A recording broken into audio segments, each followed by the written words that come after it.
The monkeys, you be careful. They may come and take your camera. Yes.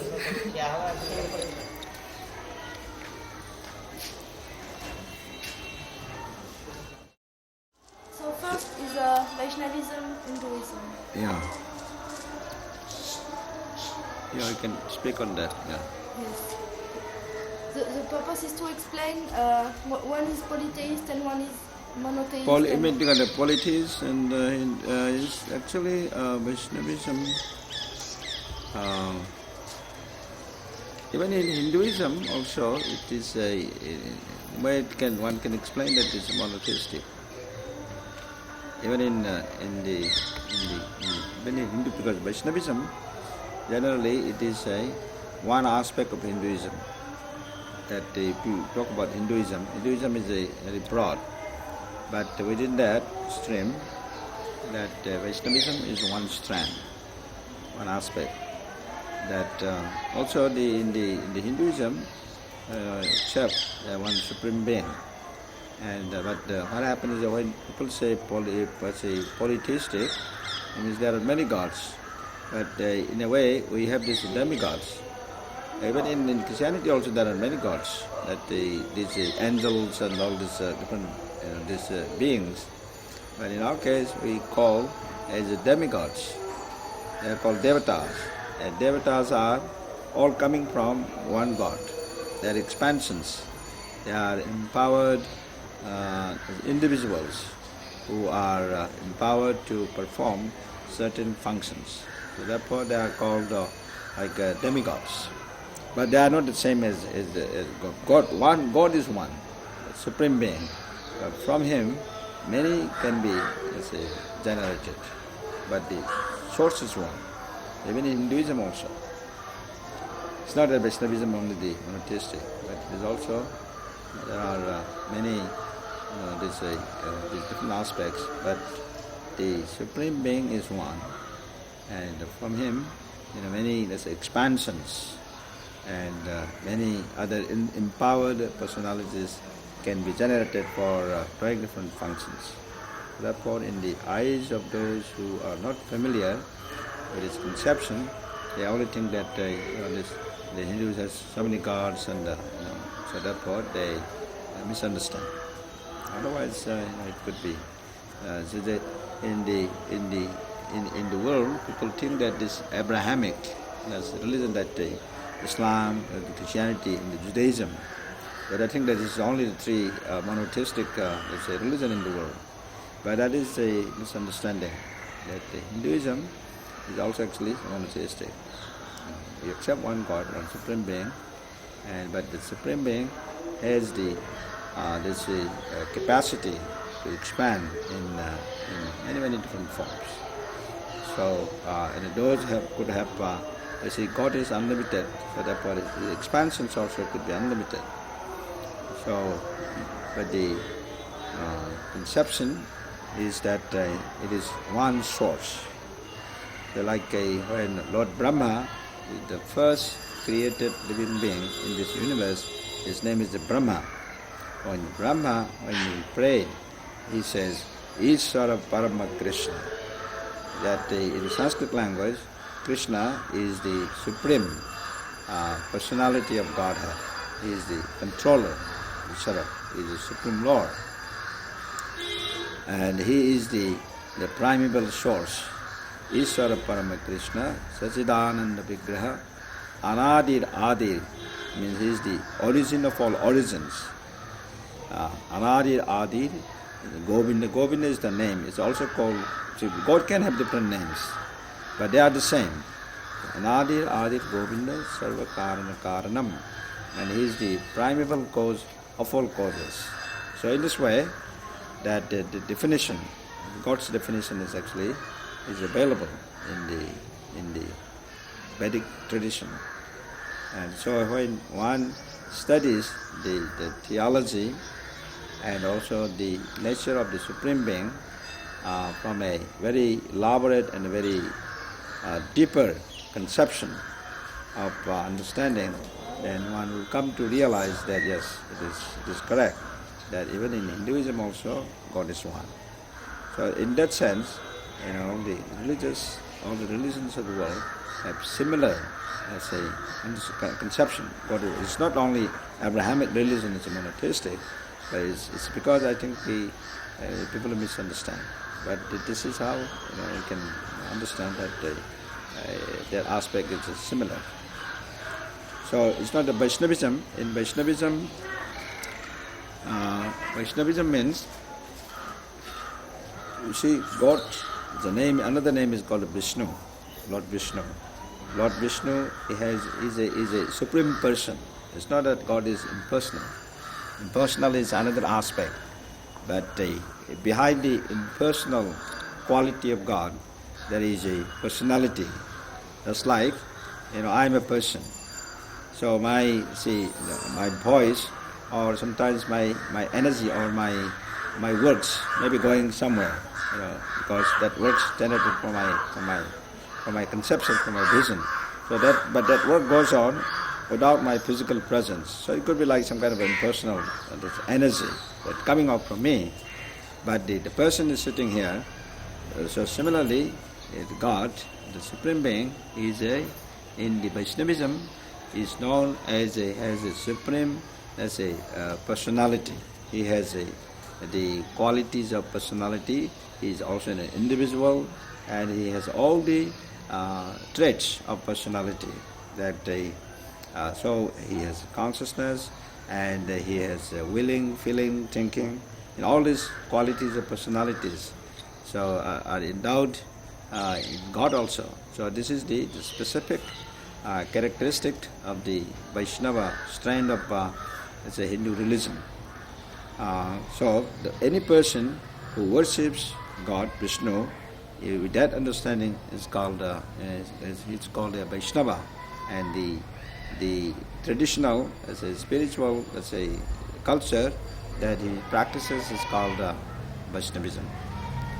So in other words, a Vaishnava worships the Lord as a supreme personality, and so in this way, in this supreme the relationship with the Lord in that capacity, so we are individual living beings, all of us, that not only human beings, but the plants, the animals, the birds, the microbes, all forms of life. So all these forms of lives are related with the Supreme Source, Supreme Being. So in this way, there's a Vaishnava conception is very clear that all living beings are individual living beings, but God is one. The Supreme Being is one. So the relationship between God and the individual being, especially in the human form of life, when we have relationship that I like to serve the Lord, I like to become a servant of the Lord. So in this way, this kind of relationship, so this is done through a process called bhakti. This is called a devotional relationship. And so in this relationship is very vast. And according to the guna, means the quality of this individual, and the karma means the activity that the individual is able to perform. So according to that, there are different, let's say, systems of relationship. According from rasa. Rasa means the mellow, called the transcendental, let's say, mellow, that with that transcendental relationships, one can relish, the sweetness, or the different degrees of sweetness that one can develop with the Supreme Lord connection. So this is the whole realm of bhakti, or called a devotional relationship. So this relationship is bhakti. Let's say I find it similar in Christianity. See, in Christianity, in some strains of Christianity, especially in the Catholic, this tradition, especially in the, this Saint Francis of Assisi, and so his work on Christianity has a very close connection with some, let's say, aspects of bhakti, because they relate to the Lord, and in a very humble, in a very, let's say, a state of mind where one is surrendering as a 100% to the mercy of the Lord, or in order to serve the Lord, and not asking anything from the Lord, but only begging for the blessing to serve Him. So that, I think, some conception is there in the culture of, I say, in Christianity, in the Assisi, Saint Francis of Assisi, and very tolerant and very want to become very humble, and with the approach of humility, and there's a prayerful connection with the blessings of the Lord. I'd say some similarities there with this conception. But bhakti, of course, bhakti is in a deeper sense, in a deeper manner. It can go very much further in order to actually understand what is the ultimate perfection of one's life in that relationship, called devotional relationship with the Supreme Lord, with the Supreme Personality of Godhead, called Sri Krishna. So this is a very beautiful thing. And so in order to come to that stage, that one requires several steps of as in personal discipline, and then commitment, very serious commitment, and also the help of a spiritual teacher called the guru, or a spiritual teacher who can guide me and who can engage me in developing that quality. And so in this way, it is in the Vaishnava tradition, it is an absolute necessity that one should be guided by a bona fide teacher coming in is called proper parampara. Parampara means the disciplic succession. In that, so a bona fide teacher who comes from that, and say, from that recognized tradition. So one must be guided by such an advanced teacher in this spiritual search for knowledge. So an example is that the tradition I follow, is called Brahma, Madhva, Gaudiya Sampradaya. Sampradaya is the same as the Parampara system.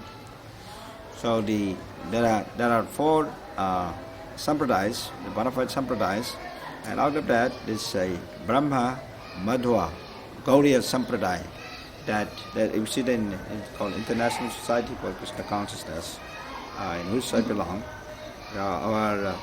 This International Society for Krishna Consciousness belongs to this sampradaya called the Brahma, Madhva, Gaudiya Sampradaya. So you can see that whether someone is bona fide or not.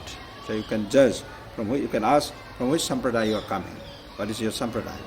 So then, because there are many individuals who don't belong to any sampradaya and just drawing out their own, let's say, interests, or they may not be bona fide.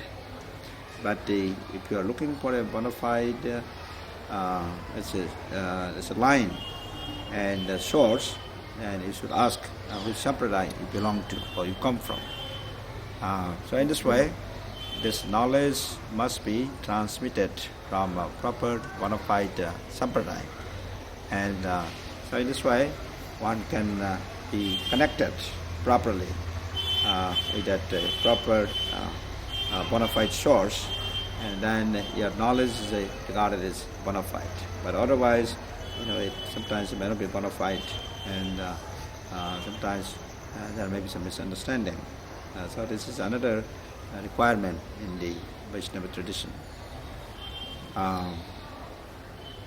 So in this way, Vaishnavism, or to become a Vaishnava, is very important culture in the human form of life. Vaishnava means a person who worships the personal form, the personality form of the Supreme Lord. That is a Vaishnava. And a person who worships Vishnu, Lord Vishnu, is another name of the Supreme Lord. And a person who worships Lord Vishnu in his personal form can be regarded as a Vaishnava. So these are some of the different aspects of Vaishnava and Vaishnavism.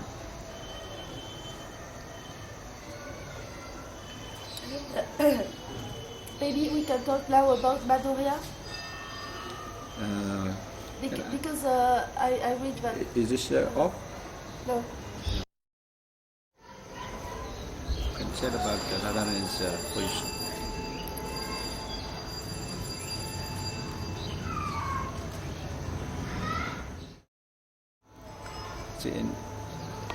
So in the Vaishnava tradition, that the Lord Sri Krishna is the Supreme Personality of Godhead.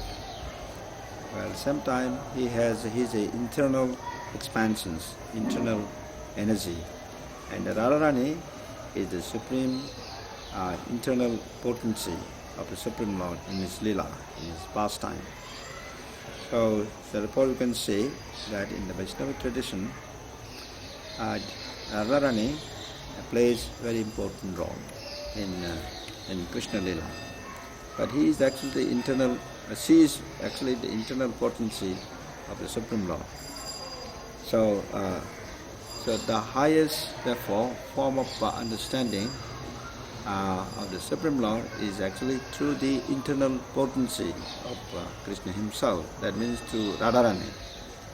So this is called in the Madhurya, means there's a devotional, loving relationship with the Radharani, in the pastimes of Radharani and the Krishna, in that connection. So this is called Madhurya Lila. Therefore, in the Vaishnava, you get this devotional ecstasy or this understanding by approaching Radharani, Srimati Radhika, with the pleasure potency of the Supreme Lord Sri Krishna himself. And so therefore, right now we are in Radhakunda. Radhakunda, which is Radharani is a very wonderful pastime here, and so therefore many Vaishnavas and the Vaishnavis, especially during the season, during this very important, wonderful season, come to Radhakunda and Samkund to do this special service, seva, to remember the Radharani's pastimes and to associate with the Vaishnavas and the Vaishnavis in the holy dham. So this therefore this type of lila is the highlights of the Vaishnava tradition. In the Vaishnava culture, the relationship between Srimati Radhika and the Krishna in this very intimate relationship is a very important principle in the Vaishnava theology. And therefore, all the Vaishnavas and the Vaishnavis, they try to get this pastime, this lila, enter into their ears or into their thought. So therefore they all come here and they try to remember what Radharani did and what are our activities and how she could produce all these inconceivable, let's say, madhurya, this rush in connection to serving Krishna. So this is realized by the devotees, Vaishnavas and the Vaishnavis, so much that once one enters into this lila or this culture, then one is completely beyond any material tinge of connection. One is completely beyond another realm. It's purely in the spiritual, in the transcendental realm. There you see, there's no the material conception, and everything is in the spiritual world, spiritual conception, and a spiritual understanding, spiritual realization. So this is a whole realm of reality. It's called the transcendental reality. Now people talk about reality, but this type of reality cannot be experienced by ordinary people. But when one enters into the transcendental, this realm or transcendental region, then by the blessings of Radha and Lord Krishna, that one can actually have the experience and the understanding of the existence of this reality. So in this way, in the Vaishnava community, the advanced devotees of the Lord, so therefore they enter into this arena, and then they become completely, they get unlimited, ecstasy and the happiness beyond measure. And so in this way, they get a glimpse of the transcendental world. And so this is what the Vaishnavas always long for, that then developing called the Prema Bhakti. Prema Bhakti means pure devotional. It's a relationship, understanding of the Supreme Lord. So in this way, a Vaishnava and the Vaishnavi feels that he or she gets the perfection of life. And so this is how the end result of the devotional life. Of course, it's always increasing in the Madhura Ras, and in this, so there's no limit. It is unlimited, and so therefore, by developing this the pure devotional culture, or this pure devotional service, that one will be able to experience, these areas of ecstasy, devotional ecstasy, and then one will be able to experience that as coming to this world, when one gets that type of experience, then one gets fulfillment, and so this is beyond any material conception, and so therefore one gets perfectly happy and is fully joyful, and then there's no in such situation,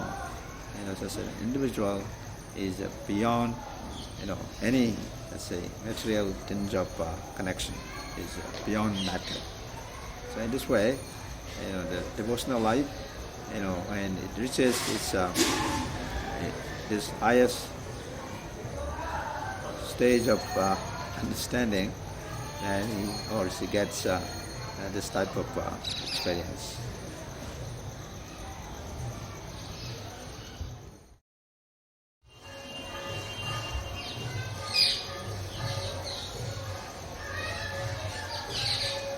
Right now we are sitting here in this is called Sri Gopalji Mandir in Radhakunda. So this temple was established by the king of Manipur. His name was Chorachan Maharaj. Chorachan Maharaj was, so this temple is about, so it will be around over 150 years old, this temple. So traditionally in Manipur, Manipur was a small independent kingdom before 1947. It was a small independent country. But this country was ruled by kings, generations of kings.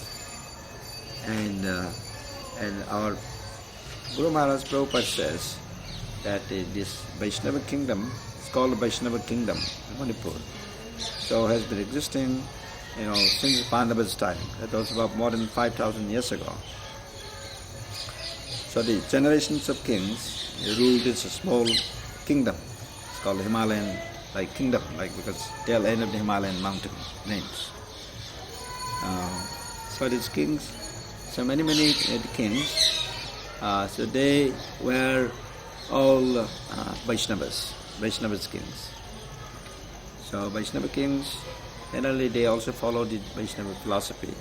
They worshipped Lord Krishna as the Supreme Lord, and our daily life, day-to-day life, so they always follow this Vaishnava culture, worshipping Lord Krishna, and in day-to-day life, even when they go to the war, to the battlefield, they pray for the blessings of Lord Krishna.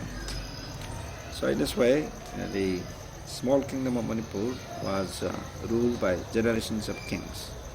So this king, during the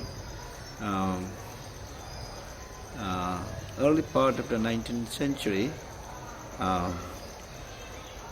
he was here. He ruled Manipur, and so when these kings became old, so they either stay in, they come either spend their last days either in Vrindavan or in Radhakunda. Also in Navadip, some of them spend their lives in Navadip. This is in Bengal. But Vrindavan and Radhakunda, there were many kings that came to here, and they also built temples. So that generally they spend their last days. They always passed away here, in this holy dhams. So in that, so Joshan Maharaj, so he came here, and so he built this temple. And so there's a very interesting story about him. He was a great devotee, and even he said this Radhakunda and Shyamkund, the pavements, the parikrama mark, that means when we walk around, he said it was also laid by him, stones, the footwork. And one time, it was noted that one time there was one crocodile in Radhakunda in his time. And the crocodile, because this crocodile, what happened was that when the old ladies, because to take a dip in Radhakunda is regarded as very holy. So you consider that many old ladies, sometimes young and old, they come and sometimes take a dip. So when some of the old ladies took a dip, so this crocodile was, eating, because therefore the ladies lost their life. And when the king, Srila Maharaj, in his time, when he noticed that, this crocodile is doing this thing, so he decided that he must kill this crocodile. Yeah, this happened. This is a real story.